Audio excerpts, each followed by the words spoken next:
Jajaran pasukan TNI menggelar gladi bersih jelang peringatan Hari Ulang Tahun ke-79 yang akan dilaksanakan pada tanggal 5 Oktober mendatang. Akses Jalan Jenderal Sudirman Palembang akan ditutup sementara untuk defile atau parade serta pertunjukan lainnya.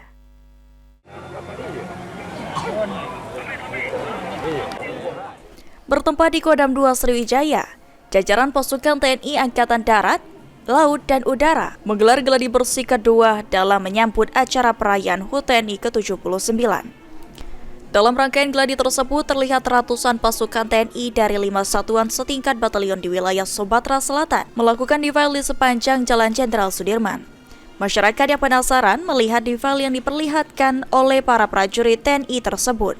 Kepala Penerangan Komandan Kapendam 2 Sriwijaya Kolonel Infanteri Paiman mengatakan, saat gladi serta di hari H nantinya akan ada pengalihan arus lalu lintas serta penutupan Jalan Jenderal Sudirman. Ditambahkannya, penutupan Jalan Jenderal Sudirman ini tidak berlangsung lama.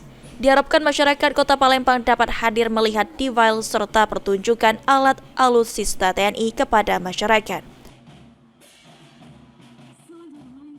Pelaksanaan defile ini memang kita barangkali mungkin perlu dipahami oleh masyarakat, ini merupakan setahun sekali barangkali seperti itu. Jadi kita mungkin sekitar 1 jam saja pelaksanaannya. Jadi untuk lalu lintas kita alihkan, yang dari sini nanti kita fokuskan untuk kita tutup sementara untuk lalu lintas dari Caritas maupun dari Polda nanti kita alihkan. Di samping itu kita juga mengharapkan seluruh masyarakat Palembang bisa menyaksikan secara langsung defile yang dilakukan oleh prajurit TNI maupun oleh alutsista yang kita miliki. Saya kira itu.